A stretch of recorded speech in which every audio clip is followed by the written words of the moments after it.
This is now a huge moment. Everything we've done so far is now about to be tested. A $6 million Bugatti Chiron sat in a Miami workshop, declared beyond repair by the company that built it. The manufacturer had blacklisted it. The insurance industry had written it off. And one self-taught mechanic from Leicester, England, had just flown across the Atlantic to decide whether he was going to try to save it anyway.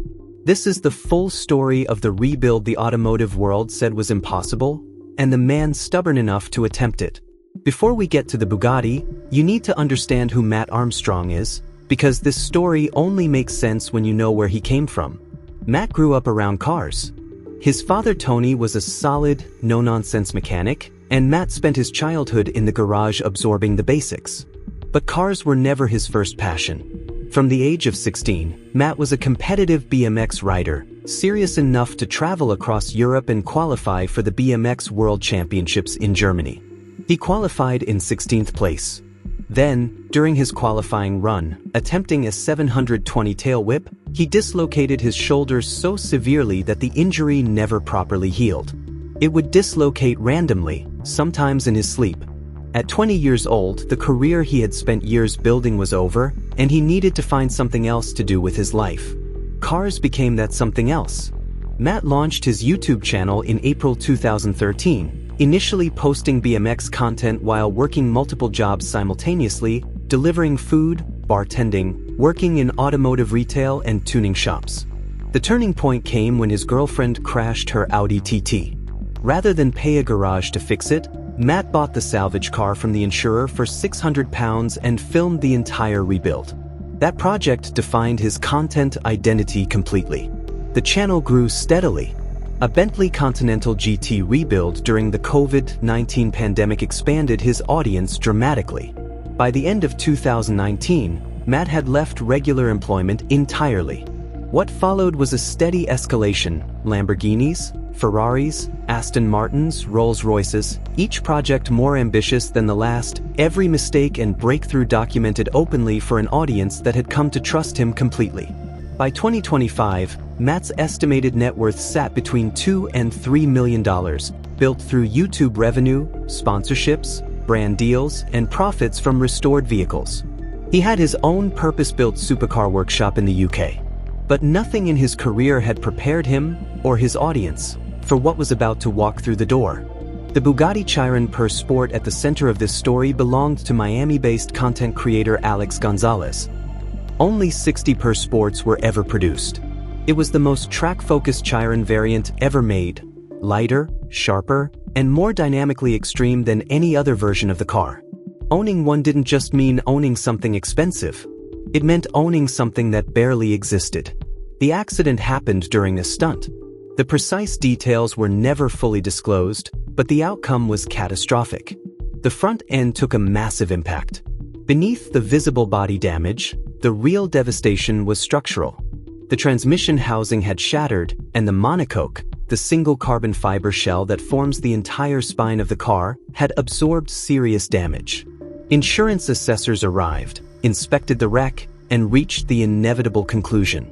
The repair estimate came back at approximately $1.7 million in parts alone, on a car worth around $6 million. A Bugatti technician flew in from France, conducted a formal inspection, and officially declared the vehicle a total loss.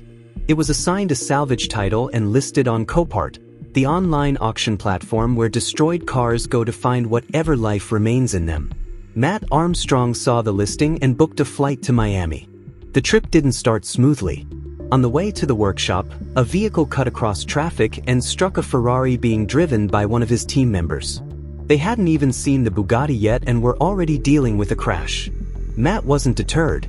He got to the workshop, saw the Chiron in person for the first time, and made a decision that most rational people would have walked away from. He was going to rebuild it, not for himself, but in partnership with Alex Gonzalez, who had been quoted an extraordinary sum for a factory repair and wanted someone with the skills and the platform to bring it back to life outside Bugatti's official network. What nobody told them was that Bugatti was about to fight back. The first obstacle Matt expected was the physical damage. The second was sourcing parts for one of the rarest cars ever made. What he did not anticipate was that the manufacturer itself would attempt to make the rebuild impossible before it had even started. Bugatti locked the car's VIN, its vehicle identification number. In practical terms, this meant no authorized Bugatti dealer anywhere in the world could legally sell replacement parts for this specific car. The door to official channels wasn't just closed. It was sealed shut. Bugatti framed this as a safety decision. Their position was that a machine this structurally complex could not be reliably rebuilt outside their authorized facility in Molsheim, France. If the car was to be fixed properly, they said, it needed to come to France, at a cost reportedly approaching that of a brand new Chiron. Mate Rimac, CEO of Bugatti Rimac, took to social media to address the situation directly. He pointed out that the gearbox housing had shattered and that the monocoque damage could not be properly assessed or repaired without specialist equipment and expertise that simply didn't exist outside the factory. Armstrong pushed back publicly, arguing that while the safety concern was understandable, it was being used to prevent a private citizen from doing what he chose with a car he legally owned. The debate split the internet in half. One side argued that a car sold at salvage auction should be reparable by whoever buys it, and that Bugatti was using safety as cover for brand image protection. The other side argued that a $6 million machine with a shattered carbon monocoque was not a project for a YouTube channel, and that the consequences of getting it wrong on a public road were everyone's problem, not just Matt's. Matt's response was characteristically straightforward. If Bugatti wouldn't sell him parts, he would make them himself.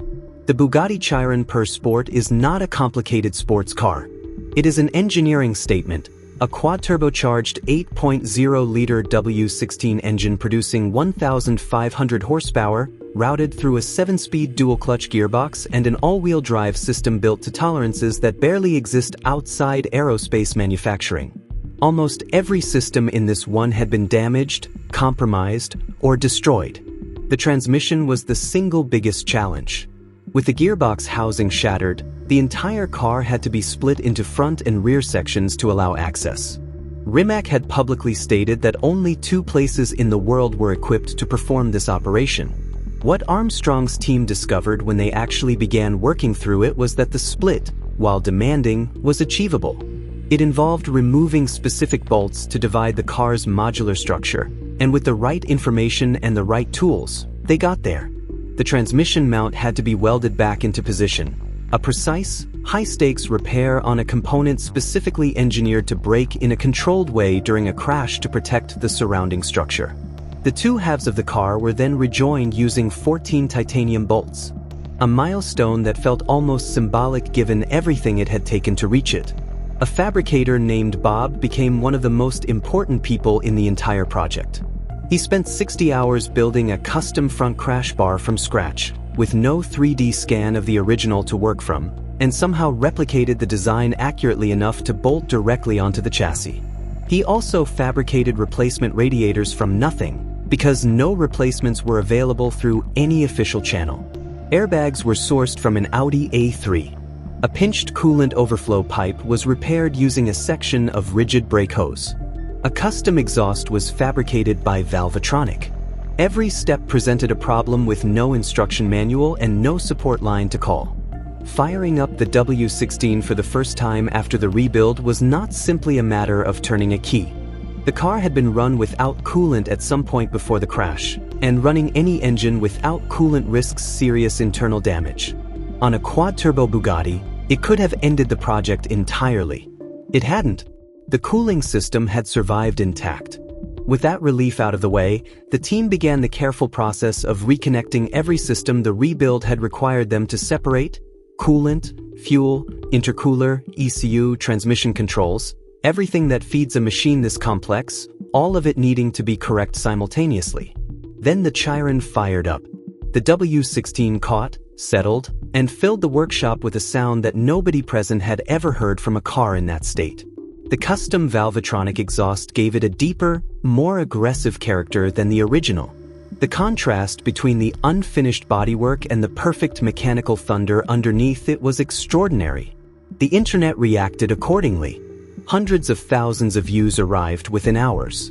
Engineers, automotive journalists, and ordinary viewers who had been following every episode for months all responded with the same stunned recognition that something declared dead by its manufacturer and abandoned by the insurance industry was alive again. When Matt Armstrong lowered himself into the driver's seat and moved the Chiron under its own power for the first time since the crash, the drivetrain worked. The rebuilt transmission worked. The repaired systems worked together as intended. A car that a corporation had blacklisted, locked, and publicly declared beyond independent repair had just driven out of a private workshop in Miami. Whether the debate about safety, responsibility, and right to repair is ever fully resolved is another question entirely. But one thing is no longer in dispute. The number of places in the world capable of splitting a Bugatti Chiron's transmission and bringing it back to life is not 2. It is at least 3.